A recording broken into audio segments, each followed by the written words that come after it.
Good evening, everyone. Welcome to Prog Monster. My name is Murph. I am the host of this show. This is a show dedicated to progressive rock and other forms of rock music. So we're here on my Monday night show, Monday Night Look Back at a Classic Rock Album, to talk about this album, Genesis, and Then There Were Three. So this album is, I think, the end of an era. The next album, Duke, is the beginning of an era. Even though there's a little bit of prog on Duke and some pop on this album as well, I think of this as the kind of last prog album from Genesis, from 1978. So without further ado, here we go. So this album was released on March the 31st, 1978, so quite a few years ago now. Yeah, about 45 worth. I was recorded at the Relight Studios in, I'm going to screw this up, but I'll try my best, Helvarnerbach in Netherlands. This is actually a fairly lengthy album too. It's like about almost 54 minutes long, which was really pushing the edges of vinyl in that time period. Produced by David Hetchel and Genesis, of course, and on the Charisma and Atlantic labels. Okay, there are 11 tracks on this album. To be honest, they could have gotten away with cutting out 2 or 3 of them. They would have cut it away, brought it down around 40 minutes. I think it would have been overall a better album. There's some tracks on side 1 that I think are a little on the weak side. They're not bad, but it could have easily done without them. So, and then the back side of the album, or the flip side of the album, if you prefer, the B side, much better. It's actually one of my favorite sides of an album for Genesis too. So what we have here is we have Genesis minus Steve Hackett, who has left the band at this point. So there's all that's left on this band is Tony Banks on keyboards, Phil Collins on drums and vocals, and Mike Rutherford on guitars and bass. So they've cut back a couple people here by this time, and I think the album overall has a more simplistic sound to it than it does on its predecessors. Yeah, they were starting to go that way a little bit with Wind in the Wuthering and even Trick of the Tail, but this one really, it's more noticeable on this album. There's a lot more keyboard on this album and a lot more synthesizer. This may be the most, at this point in time, this might be the, up till this time. So if you're going from the Genesis from when they started to now, this is probably got the most synthesizer sound to it of any of the previous albums. Tony Banks is kind of all over this album. I always laugh when people tell me, Phil Collins changed Genesis. Well, to be honest with you, it was Tony Banks. He was the main guy that changed Genesis sound and made them into what it was. He was the leader of the band. He just happened to like what Phil Collins did on his solo stuff.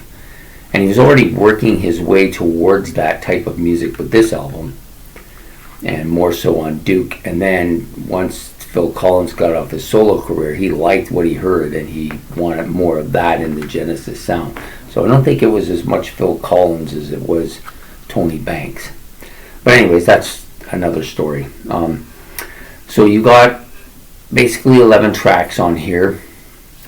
Mike Rutherford doesn't play as much guitar on here, which probably suits Tony Banks quite a bit because he was always trying to cut Steve Hackett's involvement down. So now that he wasn't there anymore, Mike Rutherford wasn't as challenging to him, and he just kind of kept it the way he wanted it. Whereas with the bass, the bass is pretty good on this album, pretty strong. I always thought Mike Rutherford was a good bass player, not so much a guitar player. Not a bad guitar player, but I don't think he's in the same league as Steve Hackett. Anyways, so the overall sound of this is, of course, very synthesizer driven. A lot of keyboards on this, some bass parts. The drum parts are good as well, and I think Phil Collins' voice is good on quite a few of the tracks on here. There are some songs I find a little bit murky. I'm not really sure why that is. I think the production is pretty good. I mean, this is a Hypnosis cover. For those of you who are familiar with their work, this is one of them. It's a dark, kind of heavy cover. The music is kind of that somber, dark feel to it.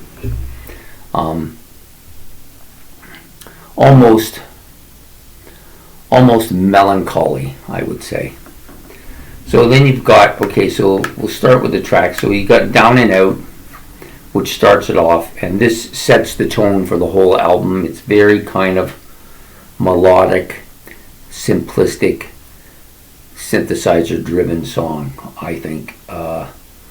Not a bad track, though. I don't mind this track. For this side of the album, this is probably the track I like the most. Ballad of the Big I like okay as well. Pretty catchy riff on that song as well.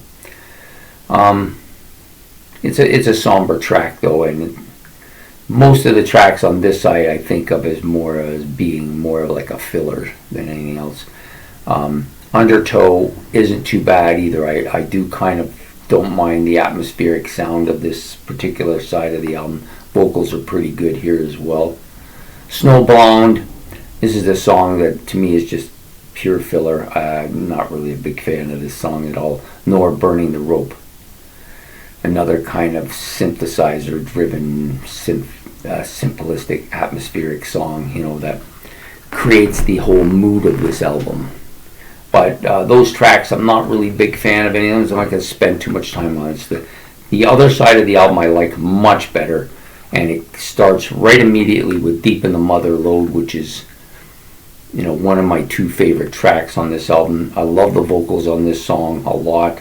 The keyboards are very catchy on this. I love the rhythm of the whole song, and how they put it together. That heavy riffing part on the drums are strong on this track as well. And this is the song that has long been a song that I like to sing. Another shower favorite from Genesis here. Many Too Many, the next song out, is a bit of a sad, atmospheric song. Probably could have fit in on the front side of the album and wouldn't have been out of place. I think it's a bit better than most of them, though. I don't totally dislike it. I think the reason I don't totally dislike it is it's on that flip side, and I tend to wake up a little more when that flip side comes on, so it gets a little bit more attention than the other songs on the opposite side of the album. Then we come to the other song that's probably my favorite on this album, Scenes from a Night's Dream. I love the lyrics. I always listen to the lyrics. I like the story. To me, it's got the best vocal part on the whole album. I think he does a really good job here. I love the bass part on this particular track a lot too. The keyboard parts are really good on this track as well. It's a more upbeat song altogether. Probably stands out a little bit from the rest of the tracks in that it is a very upbeat song compared to the rest of the tracks, which are a little bit more subdued, a little bit more somber, a little more melancholy. Yeah, so I like this track a lot. I think this and Deep in the Mother Lode are my two favorites. So then we move on to the last three tracks. Say It's All Right, Joe. I do like the vocals on this a lot. And the keyboards are a little bit catchy. The song itself is kind of a strange song for Genesis. I don't really think of it as at least the early Genesis, it just doesn't really sound like an early Genesis song, to me anyways. But on the whole, I don't mind it. It's probably one of the weaker songs on this side, though.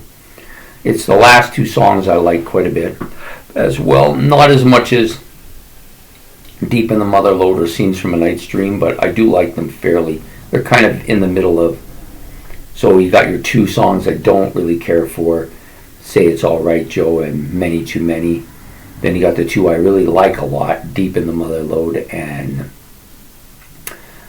Scenes from a Night's Dream. And then you got these two in the middle, The Lady Lies and Follow Me, Follow You.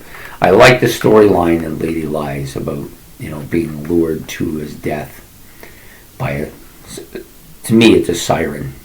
That's maybe not on the ocean hauling boats to their death, but definitely that type of character. I love the keyboard part in this. It's really, really well done. And the song overall, the beat on this song is much heavier than a lot of the other tracks on the album. So that's part of the reason I like it. And it's always been one of those songs that has captivated my imagination a bit. Okay, so the last track, of course, is the big kind of pop track. This started back on probably on Trick of the Tail with Ripples, which was more of a radio-friendly song, but definitely fell well within the Genesis prog element, so we don't need to think about it too much. Then you get to Your Own Special Way, which comes out of Wind and the Wuthering, moving a little more towards that kind of a radio-friendly song. And then you got this one, which is really moving towards that quite a bit, Follow You, Follow Me. It's got that great riff. The vocals are really good, but it's a very poppy song. A lot of people who are Genesis fans and a lot of people who are in the prog scene altogether kind of don't like this song. They think it's a piece of crap. I can see where they're coming from. I just don't agree with that assessment. I've always liked this song. It's always been one of my favorite off of this album. And they go even further on Duke with Turn It On Again and Misunderstanding, and then they just lose me after that. But on the whole, this song definitely moving towards their big change, which would start to come on the next album, and then accentuate and just go full blown on the albums after that. Although Abacab, I do like that album a lot. It's probably my favorite of the pop era Genesis. But for today, this album, and then there were three. I like it. It's not one of my top favorite Genesis albums, but still better than most of the stuff that came after it, and maybe better than the first album, of course, too.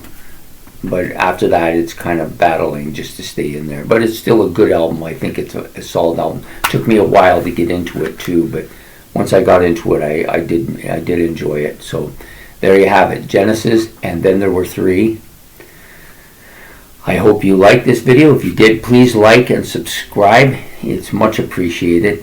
And we will be back next Monday with another look back at another classic rock album.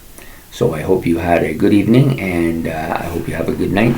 Take care of yourself, and goodbye.